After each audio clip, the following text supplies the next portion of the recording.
You're listening to a new episode of the Brave Marketer podcast, and this one features Ryan Kumar, the founder of Mintsdrops, and they're a decentralized social media platform built to help creators build, grow, and monetize their communities. They have a market cap actually of $100 million, and they're partnered and backed by the biggest blockchains, including Polygon, Algorand, Celo, and Avalanche.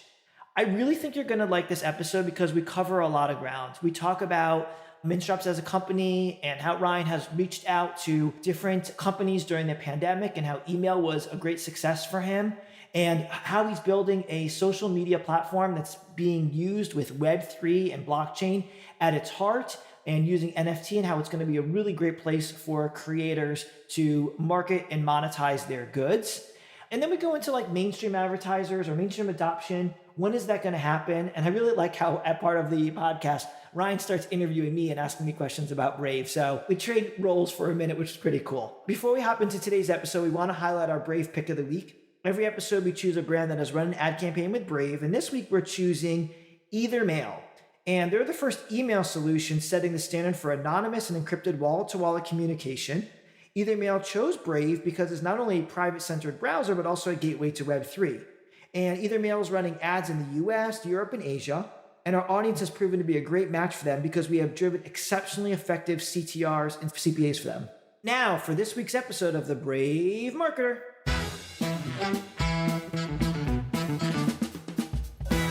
Ryan, welcome to the Brave Marketer podcast. How you doing today? Good, Donnie. Glad to be here. Thank you for having me.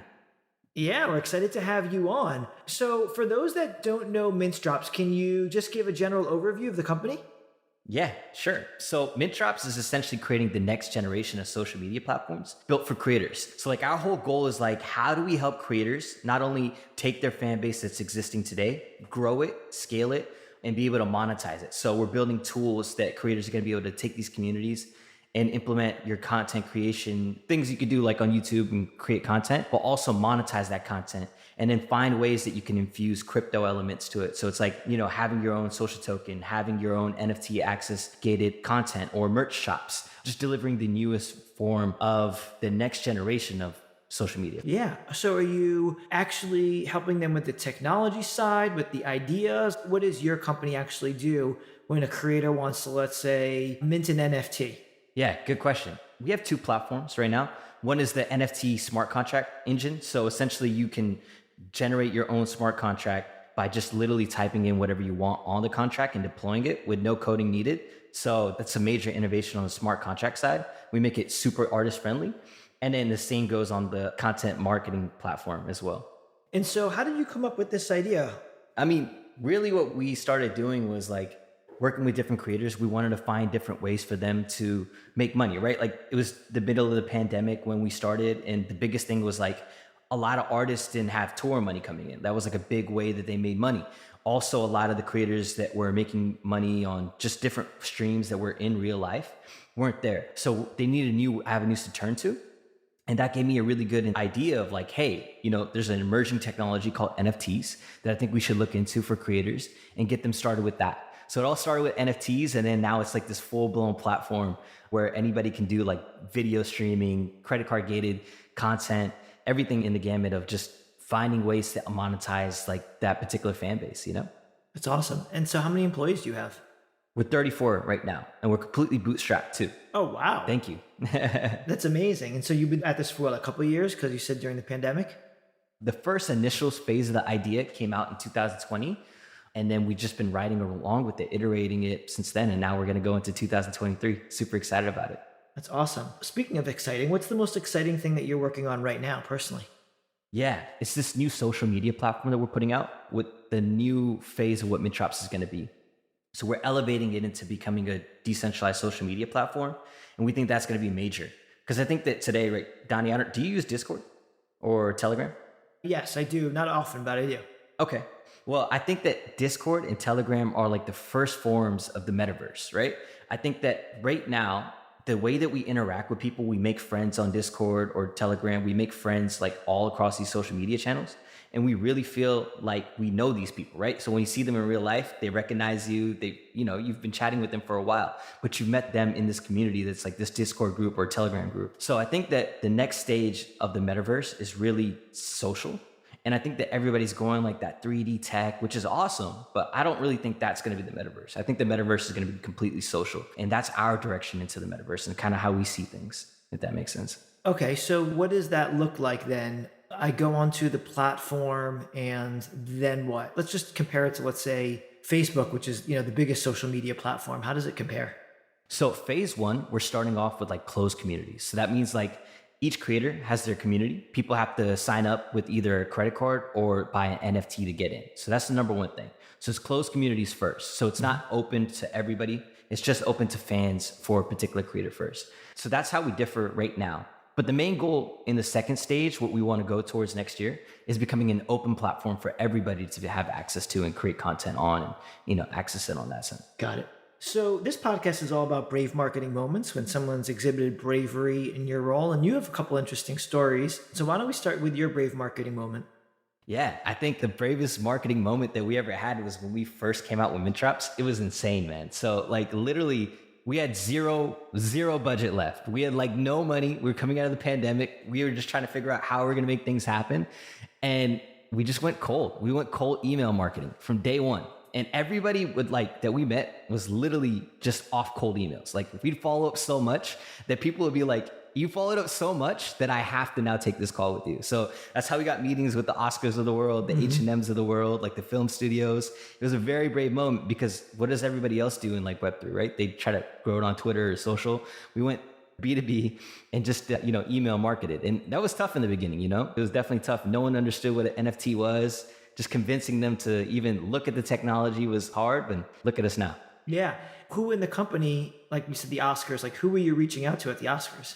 They have a business development arm, right? So we talked to someone like that was leading the entire business development arm. They're owned by ABC, right? So they have like a couple restrictions, but they also have rights. They also are a nonprofit. So they call themselves the Academy and they're a nonprofit. So they think of like different ways that they can actually create experiences through the nonprofit side of things. So when we first talked to them, they wanted to learn about how they can help upcoming filmmakers actually get into the NFT space with the Oscars arm. It was very interesting to see like companies like them that are like legacy companies that want to look into, new technology that's emerging like NFTs, Got it. And what's come out of that? Have you been able to like secure business from those cold outreaches? Yeah, we got a lot of amazing creators that were on board. Almost every big creator that we've ever worked with has just come from cold outreach. I think the cold outreach is the most underrated aspect of just like marketing today because it sounds so antiquated, right? Like email marketing. No one wants to do email marketing today, but it's one of the most personal marketing aspects that I think of today. I don't know. What do you think about it, Danny? So I think that we've done a lot of email marketing, definitely me over my career. Like I've hired a lot of BDR and SDR, like business development reps, sales development reps to send out tons and tons of cold emails. I think that after time, people stopped reading their emails. I've talked to a lot of CMOs that are just spending most of their time on, Twitter or LinkedIn. And so we've had to pivot with that. And so we've actually seen our success rate, definitely in the crypto world, improving when we reach out cold over Twitter and just DM them versus the email because they're just spending more time on Twitter versus their email inbox. We'll never stop emailing, but we've definitely had to diversify. Yeah, for sure. I think Twitter has just changed the game. Like, who do you guys reach out to, or like, what is the customer persona on Twitter for you guys? Yeah, so like at Brave, we're selling privacy-based advertising. And so the whole idea is that with Google, when you're running ads, like, Google knows everything about you and that's why they target you. But like at Brave, we don't know anything about you. And so that's interesting and intriguing to marketers, like how they go about reaching out to like this unreachable audience that uses Brave, that doesn't see traditional advertising. They don't see YouTube ads because we block YouTube ads. They're not on Facebook as much. They're a lot of cord cutters, so they're not seeing, regular television ads. And so marketers are like, well, how do I reach this, 57 million people that are using Brave? And so we send out the emails mostly to marketing departments. And so we'll reach out to the VP of marketing or the CMO or the head of digital marketing. And that's our contact. And, someone who basically has authority to buy media, that's who we're reaching out to. So anyway, I love how this, we switch gears. Now you're interviewing me, but let's get back into me asking you a couple questions. Sure. So, we're actually both trying to get mainstream adoption. I'm trying to get mainstream advertisers to run on the platform. And then we're also trying to get, 100 million users using Brave on a daily basis. So, what are the strategies that you're trying to use to increase mainstream adoption of your products? So right now we are focused super on Web 2, like Web 2 creators, right? I guess I could break the news here. We're going to announce this in some time, probably in a couple weeks, but I can put this out right now. So we just signed on as an equity owner, Andrew Wiggins from the Warriors, that's joining our company as a equity owner, advisor, and a creator that's going to be on our platform. So we have like people like him that are essentially going to be coming onto the platform, introducing their fan base and people who actually respect, what they do, get them engaged with content as well, and essentially give users who sign up for our platform their first wallet ever, right? So that's our goal. We want to be the people that the Web 2 world that are already on social media, those people come onto our platform and feel comfortable. They feel like it's not really different from the Web 2 tools that they use today. And it's infusing Web 3 technology, right? So our goal right now is like, how do we get those major Web 2 creators, right? And bring them into the world of Web 3 and make Web 3 the norm, right? So that's what we're doing right now. Yeah, I've asked this question on other podcasts. I'm curious to get your opinion. So the way that like everybody uses a smartphone, you don't call it smartphones anymore. You just call them the phones, like it's not like cell phone versus a smartphone. And the way everybody uses Facebook, Twitter, TikTok, YouTube. When do you think is the day where everybody's just using Web3 products every day? I think it's going to start, and this is super controversial, what I'm about to say right now, Don, but I think it's going to be the day that the founders and product managers stop building products for crypto Twitter and they start building products for everybody in the world. I think that like right now, all the founders, all the people designing products are just going for the same people who are on Twitter that use these crypto native products today. And they're not trying to build anything that's just usable for the outside world, right? It's like when people are able to, I think that like on the wallet side of things, like there's going to be people who are going to find a way to make, cold storage easy, right? And those are the people who are probably going to be rewarded by the masses and also get adopted the most.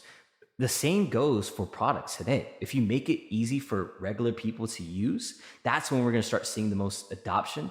And if it just becomes invisible, that it's a layer, it's like essentially think of a platform or an app that's just a regular app that everybody uses today, but it's crypto native. But the person who's using it doesn't realize that they're using a crypto native platform. That's when we're going to start seeing mass adoption. And I think that's when we're going to start to see things actually change in this space, because I think today it's just too Web3, That's what I think about it. Yeah. I definitely think we're like a Web 2.5 right now, where like a lot of the core functionality is still on Web 2.0, but it has like a crypto element to it or an NFT element to it, but it's not fully decentralized. It's not really 100% running on the blockchain.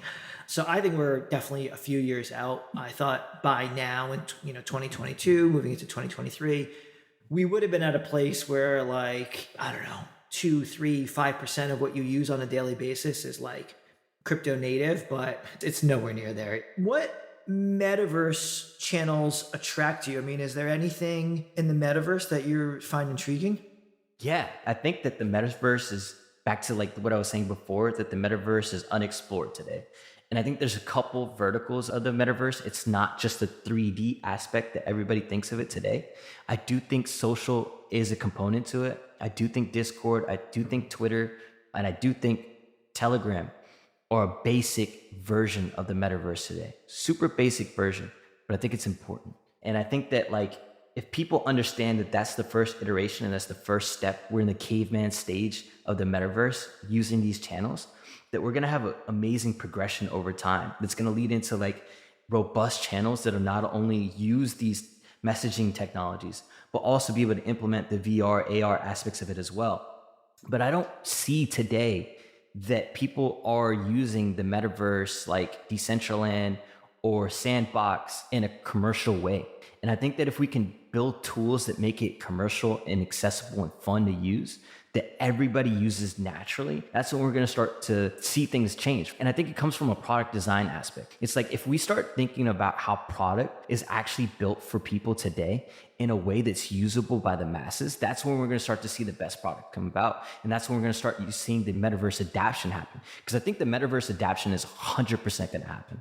It's going to happen. And if it's not today, it's going to happen in 2-3 years from now, when the technology is usable by the masses and it infuses things that make it commercially viable for companies to advertise on, right? I think that Brave is actually a source of the metaverse today in a primitive way. And I think that if like we start using like these technologies like AR and VR and implementing into these products, but in a way that people can actually use very easy and seamlessly, like that invisible layer concept, I think that's when we're going to start to see the mass adoption of the metaverse. Cool. And what do you think about the crypto market right now? Like, we're recording this basically the week after all the news about FTX and SBF and like what's going on. And now we're hearing from other crypto exchanges that have had money on FTX and they're pausing withdrawals.